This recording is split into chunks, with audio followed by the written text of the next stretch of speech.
My next question is related to informed consent, and it will go to Dr. Tan and then to Dr. Chamberlain. Scientific trials and clinical research have complex components. Who is responsible for educating and informing the trial participants of all aspects of the research process and the potential trial outcomes? Does informed consent really protect the study participant? Dr. Tan? Okay, so this is actually a rather challenging issue, I think certainly for a lot of clinical investigators. I think the clinical investigator performing the study should have primary responsibility in informing the parents about what the study is about, what it is not about, what the potential benefits and the risks of participating in that study are. I think it is not so much the informed consent document or signing the informed consent that would protect the participant.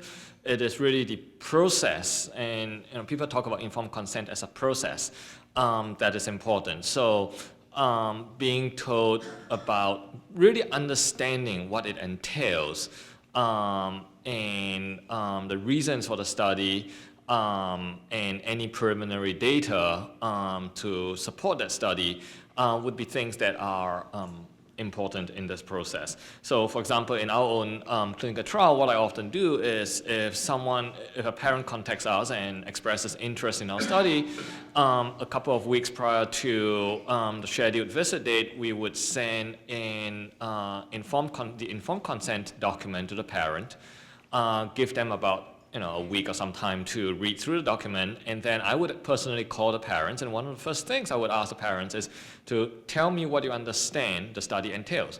And during that process, I make sure that the parent actually tells me the key points pertaining to the study, particularly with respect to whether the kid is going to be on drug or placebo, for example, or the safety aspects, or the potential side effects. And I'll ask the parents whether, what they think the side effects would be. So that gives me an idea as an investigator of the extent to which the parent actually has understood what the trial is about.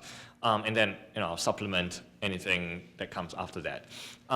And before we start any study procedure, before the parent even signs a consent form on the day of the visit, we review the entire process with them again and make sure that they really understand that is what's involved. So there are multiple levels of checks, if you like, for us to try to ascertain and ensure that the parent really understand what the study is about. Now, I think it is to some extent also incumbent on the parent to actually read and to perhaps consult their physicians, their child's physician, to see if they can get a second independent opinion on the study, because one could argue that investigators potentially could have some vested interest in enrolling the children, and you want, as a parent, to have an independent opinion, and you could get that from another physician who is not directly involved in the study.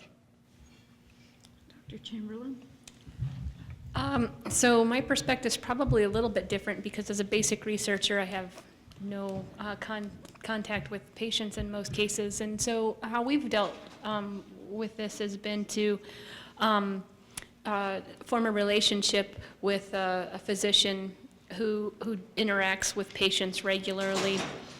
And we encourage her, talk to her about the important points that we need to communicate in terms of the potential risks and the process of the research, and encourage her to encourage them to bring their own physician or whatnot to help explain things. And we kind of think it's very important that the patient feel comfortable talking to the physician who's explaining this and feels free to ask them questions, rather than to talk to a researcher like me who might say something silly and unintelligible to them.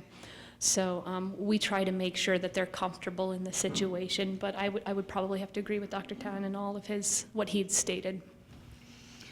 I think one issue for parents, because they don't have the science background, and that even when they're sitting down with researchers and they're hearing what's involved, without the scientific background that the researchers have, I guess the question is, how far as a researcher do you go in providing the scientific education that's the underlying factor in making an informed decision?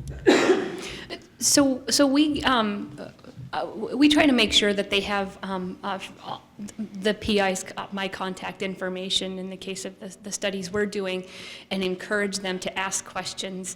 And I've answered several by email and phone calls and whatnot. And I try to explain things to the best of my ability. Thankfully, in the case of our studies, it doesn't affect necessarily that research doesn't affect the safety of the patient, but we find that everybody's very curious about what we're doing, and I think it's my duty to explain it in terms that they can understand, and if they don't understand, they're welcome to come back and ask questions until they do understand.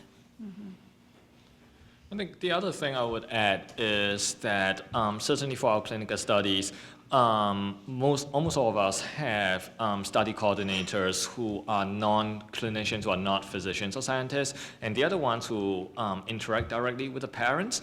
So they can often explain the study to parents as essentially as a layperson. So I think that sort of helps parents sort of understand the study better as well. And certainly when we talk to parents, we will explain. I think it's important to give them enough information about the science, but without overwhelming them with it.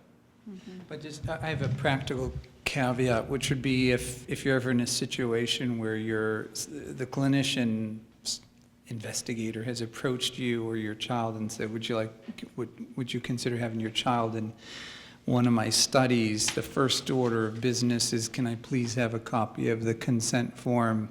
I'm going to go home and read it, and then I'll get back in touch with you. And I'll do that with the assent form as well. One of the things as a consumer I always look for is what's the alignment between what you're trying to get me to agree to versus what you ostensibly would get my child to agree to if my child was able to agree to this study. But the point there being, can I have a copy of the consent and assent forms? Thank you very much, and we'll be in touch.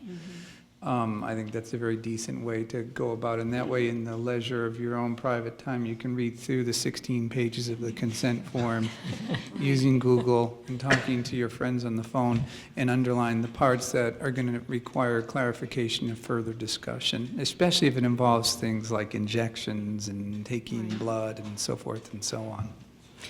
And again, our IRB at least is very good about making sure that they're in complete agreement, and that they're in appropriate language too. So I think there's, at least in most IRB cases, there's some additional protection there. Okay, very good.